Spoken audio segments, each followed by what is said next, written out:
जी, chapter 5 आ गया हमारे पास, further human resource management. हमने एएस में ह्यूमन रिसोर्स मैनेजमेंट पढ़ी थी, इसमें हम फर्दर ह्यूमन रिसोर्स मैनेजमेंट पढ़ेंगे, कुछ और कॉन्सेप्ट्स जो कि ह्यूमन रिसोर्स मैनेजमेंट से रिलेटेड है। सबसे पहले जो कॉन्सेप्ट आते हैं इसमें वो है approaches to human resource management. अच्छा, इसका मतलब क्या है approaches to human resource management? पहले तो आपको ये जानना जरूरी है, जब हम अप्रोच की बात करते हैं ना, तो इसका मतलब है the style of management to deal workers. ठीक है, ये अप्रोच है, style of management to deal workers. ठीक है, अब ये अप्रोच है, तो अप्रोच दो तरह की हमें नजर आ रही है। एक है हार्ड एचआरएम, एक है सॉफ्ट एचआरएम। पेपर में सवाल भी इस पे आता है। तो पहले हम देख लें, अगर हार्ड एचआरएम को नाम से नजर आ रहा है, हार्ड का मतलब ये है कि they go hard at employees. मतलब ये कि एम्प्लॉयज को वो कंसिडर नहीं करते as a most valuable asset of an organization. Simple सी बात है, उनका मेन काम होता है भाई हमने तो कॉस्ट कटिंग करनी है। तो एम्प्लॉय को ट्रेनिंग भी ना होने के बराबर दी जाती है।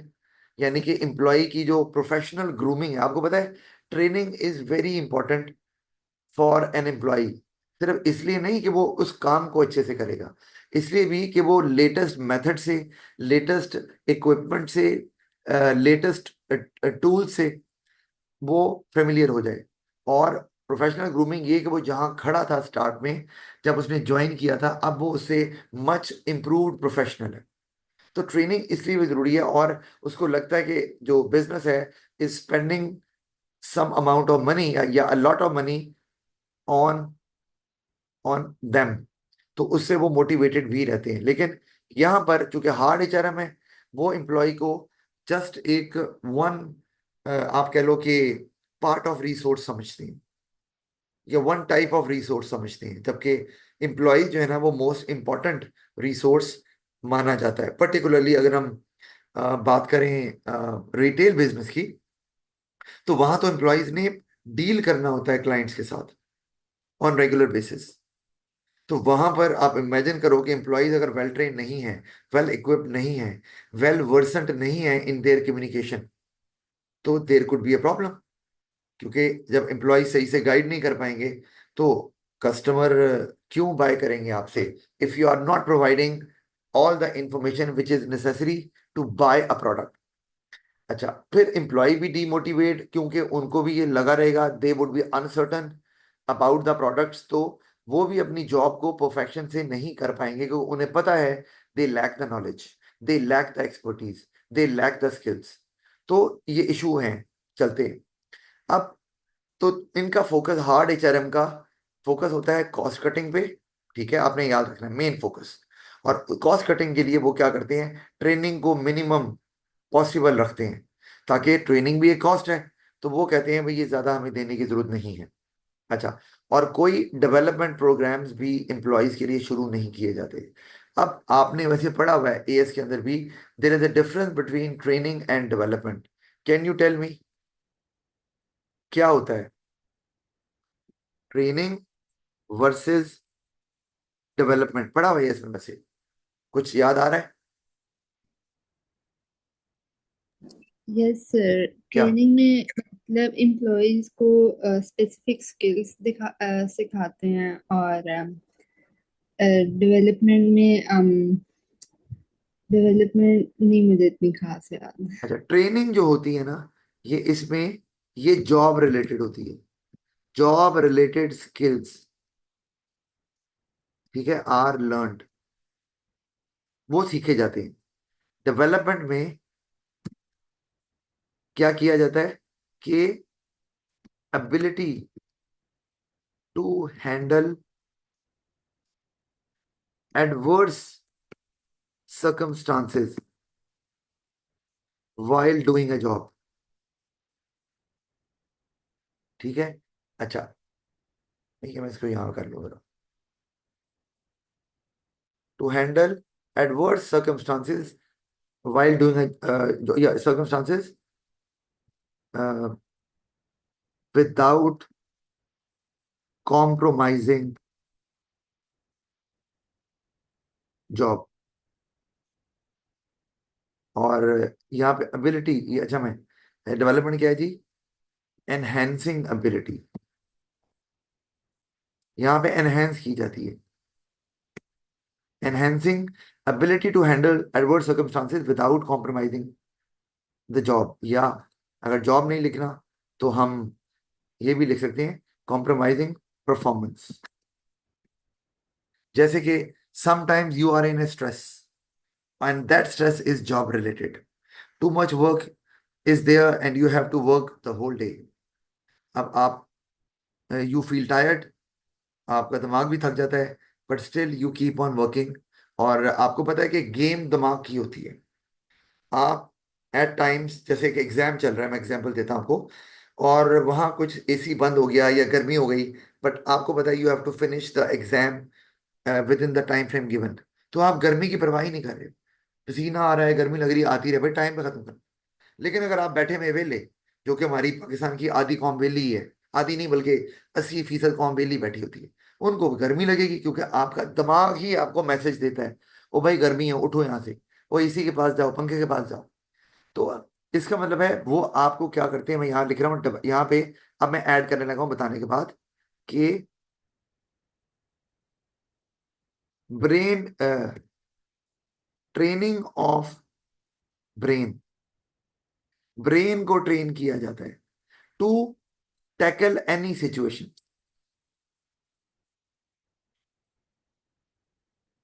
ठीक है जी, ब्रेन ट्रेन आप ऐसे भी बोल सकते हैं, training of brain to tackle any situation, और उससे आपकी एबिलिटी बढ़ती है टू हैंडल एनी सर्कमस्टांसेस और without losing your focus on the job. अच्छा, अब जैसे ये एक तो है वर्क स्ट्रेस, तो आप दिन रात काम करने पड़ते हैं, एक दो हफ्ते आपको जो है ना वो एट अ स्ट्रेच काम करना पड़ रहा है विदाउट ब्रेक, तो still you are able to perform. Yes, you feel tired, but your brain is motivated because it is already trained. आपको पता है यार ये काम है, ये तो करना ही करना है। जैसे एग्जाम्स आते हैं, आप अभी आप आराम से वेले बैठे रहते हो, चलो जब दिल किया पढ़ लिया, क्लास हुई तो ले ली, स्कूल में ले ली, शाम को ले ली। जब एग्जाम्स आते हैं तो आपका ब्रेन आपको मैसेज देता है भाई अब पढ़ना पड़ेगा, इंसान बन जाओ, पढ़ो। तो फिर आप ज्यादा you start spending more time in preparing for the exams, तो फिर आप ज्यादा टाइम दे भी पाते हो। आम दिनों में आपको भी पता है कि थोड़ी देर पढ़ते हैं तो एकदम से टेंशन डाइवर्ट हो जाती है, और आप कहते हैं चलो यार पढ़ लेंगे। तो यहाँ पे ब्रेन का इशू चल रहा है, तो डेवलपमेंट में आपको ये सिचुएशन दी जाती है, मतलब आप बहुत थक गए हैं, चलें जी अब जरा एक काम करके दिखाएं, आपको थका दिया। अच्छा, इसी तरह let's say there is some kind of stress या some issue is going on back at your home, family में कोई फड्डा चल रहा है, फैमिली में कोई बीमार है, फैमिली में कोई इशू चल रहा है, but again you do not allow that issue और stress to dominate you in a way कि वो आपके जॉब को अफेक्ट करे। आप कहते हो कोई मसला नहीं है, प्रोफेशनल्स होते ही वही हैं कि पीछे जो भी हो रहा है, जब आप जॉब पे आते हैं तो आप बिल्कुल लगता है कूल एंड काम है, और एनर्जी से भरपूर हैं, और फुल फोकस करने के लिए तैयार है। ये ही प्रोफेशनल होता है, क्योंकि जिंदगी में अप्स एंड डाउन तो चलते ही रहते हैं। इसी तरह आप लेट से यू आर, अब इसमें जॉब रिलेटेड स्किल का कोई काम नहीं है, आपको पता ही है, काम आपको आता है, लेकिन पीछे इशू चल रहा है फैमिली में, तो आप क्या करें, आपसे काम ही नहीं हो रहा, बार बार ख्याल आ रहा है मेरा बच्चा बीमार है, या मुझे मेरी बेटी है उसकी शादी करनी है, पैसे नहीं है, जो भी है वो अरेंज करने हैं। अगर आप आउट ऑफ फोकस होंगे तो जॉब पे फोकस नहीं कर पाएंगे, तो इवेंचुअली आपकी परफॉर्मेंस जो है ना उसका डाउनफॉल होगा। अच्छा, इसमें ये भी है, you are working with a team and there are certain team members you do not like, और they are not your good friends, but still you have to work with them, क्योंकि आपको as a team member team के objective को meet करना है। तो उसमें अगर आपको अपने, चूंकि प्रोफेशनल बिहेवियर यही होता है कि even if you do not like somebody, you have to work with that person, या you have to make use of the ability of the person to achieve the target. और हम भी ऐसे ही करते हैं, मैं भी ऐसे ही करता हूँ। कोई मुझे टीचर नहीं भी पसंद, पता कि यार ये ऐसे ही इधर की बातें उधर करता है, लेकिन उसे हाय हेलो और जो काम की बात है वो करनी है, और उसको शो ही नहीं करना कि भाई मुझे आप पसंद नहीं है, या आपकी हरकतें ठीक नहीं है। ये आप, क्योंकि अगर आप बता रहे हैं फिर तो आप लड़ाई कर रहे हैं। लड़ाई करने का मतलब क्या है कि जा भी मैंने तेरे से बोलता कटी। अब ये तो नहीं होता ना प्रोफेशनल लाइफ में, आपको इवेंचुअली उसको काम, आपका इदारा नहीं है, you do not own that organization. और इवन इफ यू ओन, आपको वो एम्प्लॉय चाहिए. Maybe the behaviour of the employee is not good, but the employee is having some special abilities or skills that are extremely useful for your organization या for your team to achieve the target. तो आप उससे compromise करेंगे, आप यानी कि उसके साथ काम करेंगे, और बिल्कुल भी इनकन्वीनियंस शो नहीं करेंगे. तो ये सारी चीजें डेवलपमेंट में आ रही है. मेरा ख्याल आपको बिल्कुल क्लियर हो गया होगा, इसका स्किल्स के साथ कोई ताल्लुक नहीं, है ना.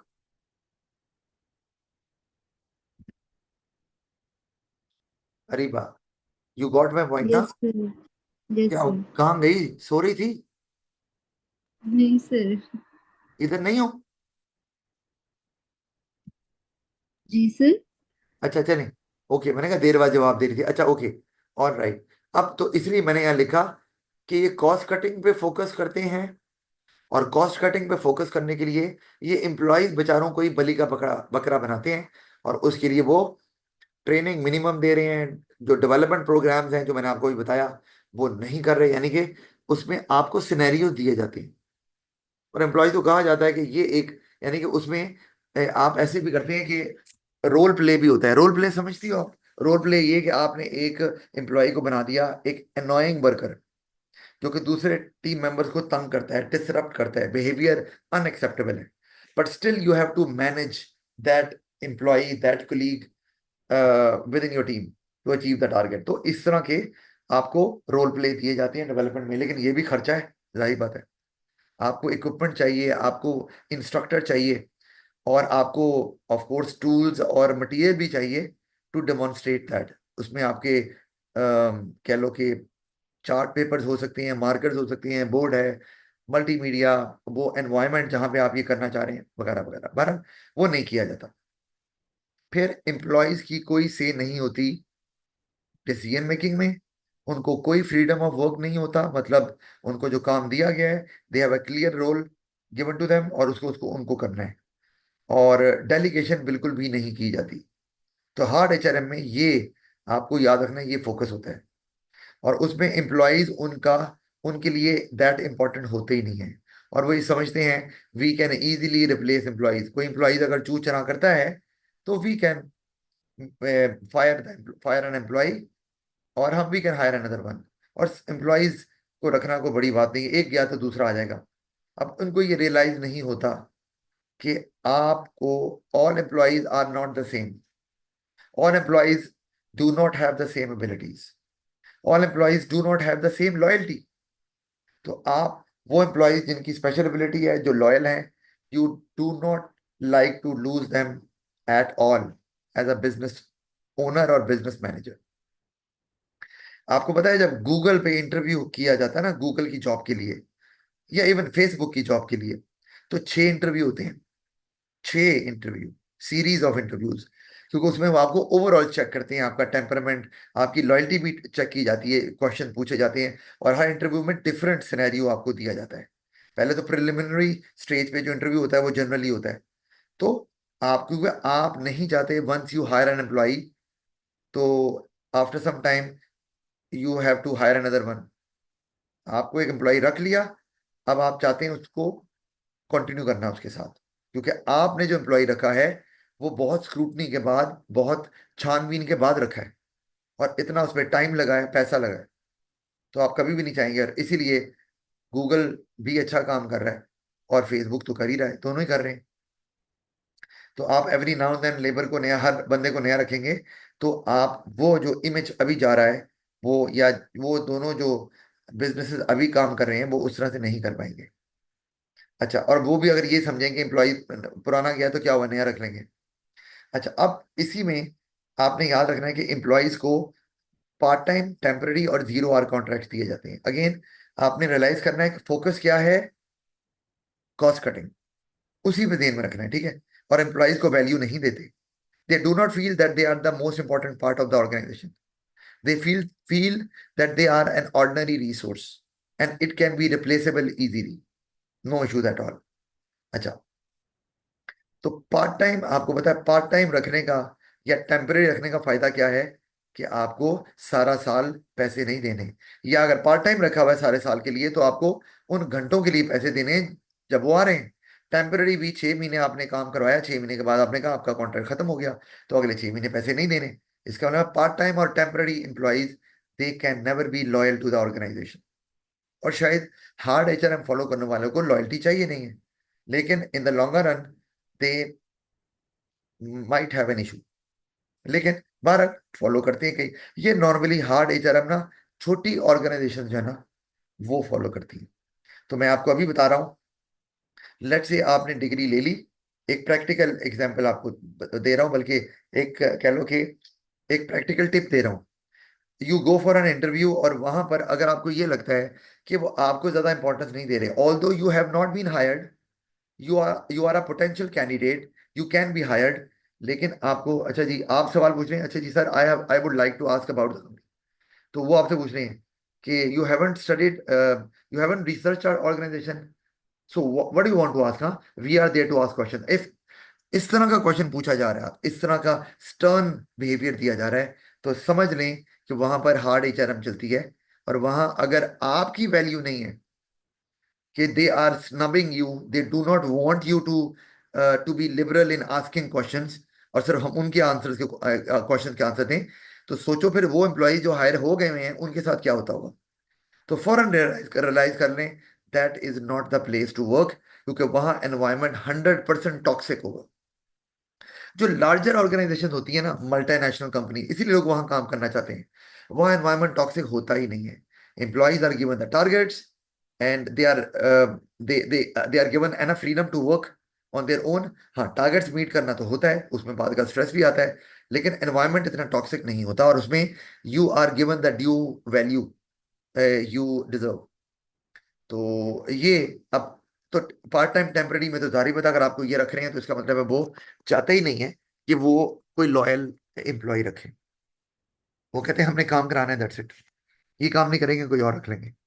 अच्छा, ये तो हो गई बात। अब साथ में है 0 आवर कॉन्ट्रैक्ट, ये नहीं भूलना आपने, 0 आवर कॉन्ट्रैक्ट।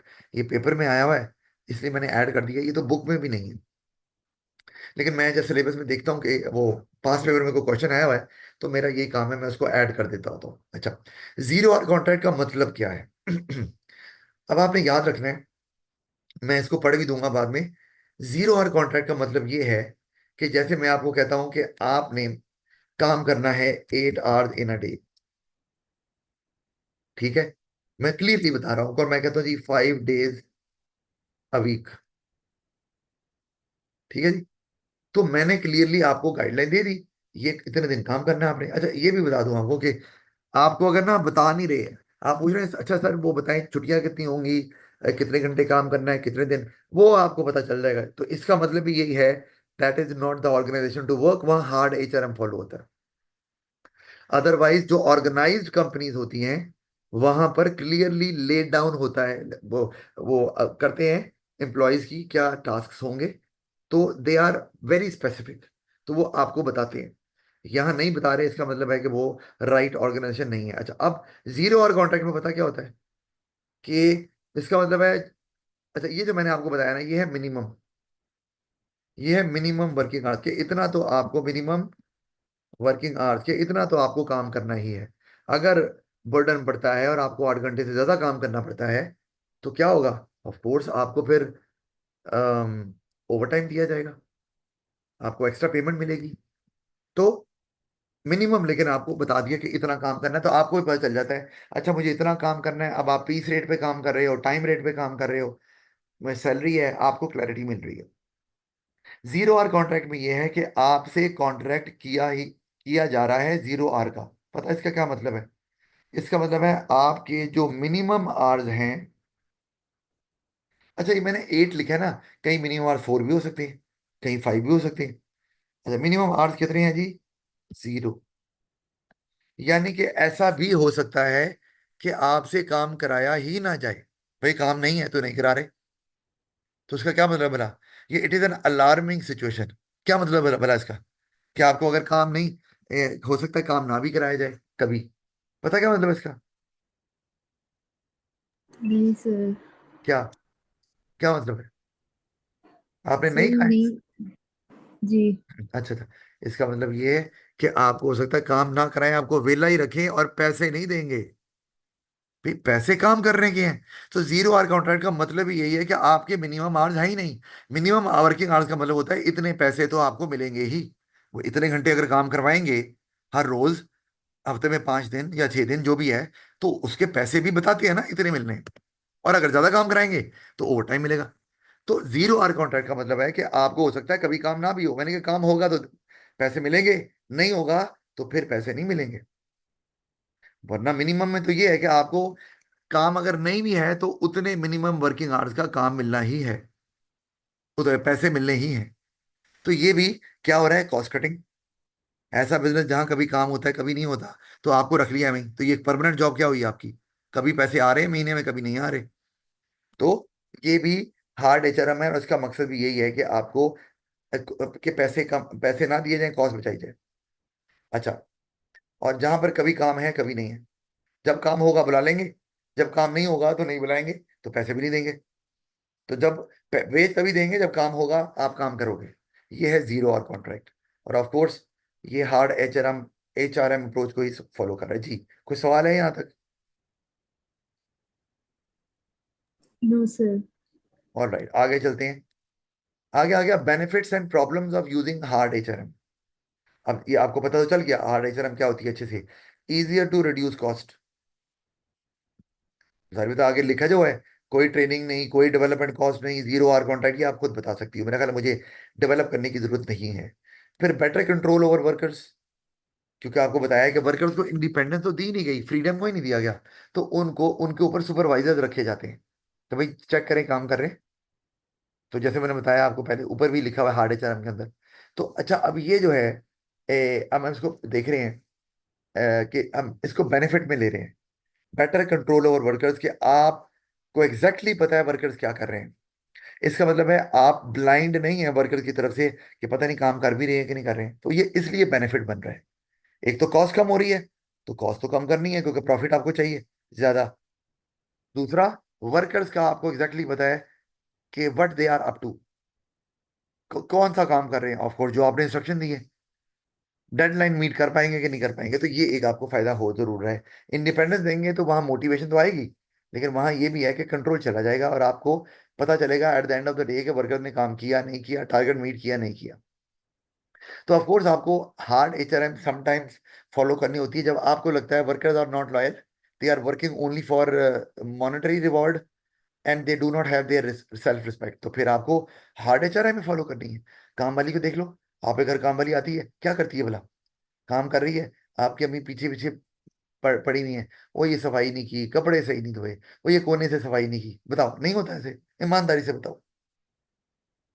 सर ऐसा ही होता है। ऐसा ही होता है। इसका ना उनको फिर धमकी लगानी पड़ती है, भाई काम करना है सही तरीके से तो करो, वरना ना करो। हर रोज हर महीने कोई धमकी लगाओ, तो वो हार्ड एचआरएम फॉलो करने पर मजबूर कर रहे हैं वो, क्योंकि एम्प्लॉय लॉयल नहीं है। उनको पैसे मिल रहे हैं बस, कह रहे हैं जितना मिल रहा है ठीक, वो मोटिवेटेड नहीं है। एम्प्लॉय मोटिवेटेड वो होता है जिसको पता होता है उसका पोटेंशियल ज्यादा है, और वो अपने पोटेंशियल को प्रूव कर सकता है, और वहां पर चांसेस हैं कि वो आगे हायर लेवल पे जा सकते हैं। तो एक तो काम वालियों के पास स्किल कोई खास होती नहीं, फिर काम वालियां फिर मनी से मोटिवेट होती हैं। तीसरा, उन्होंने अगर वो काम, तो खैर ऑनेस्टी से हमारा मजहब तो कहता है ना काम ईमानदारी से करना है, लेकिन मैं बिजनेस के पॉइंट ऑफ व्यू से कह रहा हूँ, उनको पता है काम अच्छा भी कर लेंगे तो कौन सा हमने मैनेजर लग जाना है, ठीक है ना? कौन से आपके अबू की जगह पे वो उनको नौकरी दे देंगे? तो बल्कि आपके अबू तो शायद बिजनेसमैन है ना? Yes sir. हाँ। तो ये अब ये अच्छा बहरहाल, तो ये फायदा तो है हमको। अच्छा, अब suitable where long term employee retention is not the objective, यानी कि जहां पर आपका काम टेम्परेरी नेचर का है, सीजन आता है तो काम आता है, सीजन चला जाता है तो काम भी चला जाता है। जैसे टूरिज्म को ले लो, टूरिज्म का सीजन होता है एक, तो आपको जो वहां पर रूम सर्विस के लिए बंदे चाहिए होते हैं या खाना पकाने के लिए शेफ चाहिए होते हैं, वो एक सर्टन सीजन में ही चाहिए होते हैं। आप थ्रू आउट द ईयर उनको नहीं रख सकते। तो वहां पर आपको क्या जरूरत है उनको ट्रेनिंग देने की, इतना खर्चा करने की, जब उन्हें रखना नहीं है? और वहां जाहिर बात है वो लॉयल भी नहीं होंगे, वो उनको काम जब तक करेंगे, जब तक सख्ती करेंगे, चेक रखेंगे, काम करेंगे। तो वहां पे फिर आपको फ्लेक्सिबल वर्कफोर्स रखनी है, यानी कि या तो पार्ट टाइम वर्कर रख रहे हैं या टेम्पररी वर्कर रख रहे हैं, जो कि सिर्फ उस वक्त बुलाए जाएं जब सीजन आ गया। सीजन गया तो वो भी गए। तो ये रीजन तो फायदा हो रहा है आपको, क्योंकि अगर आपने सीजन के बाद भी रखे, फर्ज की आप सॉफ्ट एचआरएम फॉलो कर रहे हैं और परमानेंट एम्प्लॉइज रखे हुए हैं, उनको ट्रेनिंग भी दे रहे हैं, तो ट्रेनिंग तो काम ही नहीं आ रही। 6 महीने काम आई है, 6 महीने वेले बैठे हुए हैं। तो फिर आपको तो कोई फायदा नहीं हो रहा उनको खर्चा करने का। तो ये फिर आपकी कॉस्ट बढ़ेगी अननेसेसरीली, अगर इस तरह का बिजनेस है जहां पर सीजनल नेचर की डिमांड है। और भी हो सकता है कोई फ्रूट्स हैं सर्टन सीजन में जो उगाए जाते हैं, उनकी बात कर लें, या सर्टन टाइप्स ऑफ गारमेंट्स में डील करते हैं जो कि एक सर्टन सीजन में ही मैन्युफैक्चर किए जाते हैं, या कोई भी और बिजनेस इस तरह का। अच्छा, तो ये तो फायदे हो गए। फिर हायर रिक्रूटमेंट कॉस्ट। सारी बात है, आप अगर हार्ड एच हम फॉलो करते हैं तो टेम्पररी कॉन्ट्रैक्ट पे रख रहे हैं तो हर दफा वर्कर नहीं रखने पड़ेंगे। फिर अगर आप वर्कर का कॉन्ट्रैक्ट का खत्म होता हुआ चला जाता है, तो जो अगली दफा आप हायर करेंगे सीजन में, जरूरी थोड़ी है कि वो फारिग हो। वो कहे सर जी मुझे कहीं और टेम्पररी कॉन्ट्रैक्ट मिल गया है, मैं वहां बिजी हो गया हूँ। और आपको बार बार वो ये इस प्रोसेस से गुजरना पड़ेगा हर 6 महीने बाद। ठीक है, 6 महीने का सीजन हुआ, 6 महीना इंतजार किया, फिर सीजन आ गया, आपने फिर वर्कर रख रहे हैं, तो इससे आपकी रिक्रूटमेंट कॉस्ट बढ़ेगी ऑफ कोर्स। और हो सकता है वो वर्कर जो हर दफा नहीं रखेंगे, उनको पैसे भी ज्यादा देने पड़े। जो आपके परमानेंट एम्प्लॉइज होते हैं ना, परमानेंट, उनको बहुत ज्यादा इंक्रीमेंट देने की जरूरत नहीं पड़ती, यानी कि सैलरी वो लॉयल होते हैं ना, काम कर रहे हैं और थोड़ी सैलरी बढ़ गई है वो ठीक है। जो नया बाहर से आएगा वो तो कहेगा भाई इतने पैसे तो नहीं दे रहे, तो हम, वो सीजन चल रहा है, कहते हैं हम कहीं और जॉब कर लेते हैं। तो दोनों तरह से कॉस्ट बढ़ सकती है। अच्छा, फिर डीमोटिवेशन अमंग वर्कर्स। क्यों, सारी बात है, वो जब काम कर ही नहीं रहे वहां पर, ना उनको, ना ऑर्गेनाइजेशन उनके ऊपर को खर्चा कर रही है, ना कोई ट्रेनिंग दे रही है, ना कोई डेवलपमेंट है, ना कोई जॉब सिक्योरिटी है, तो भाई वो क्यों काम करेंगे मेहनत के साथ। तो प्रोडक्टिविटी हो जाती है कम।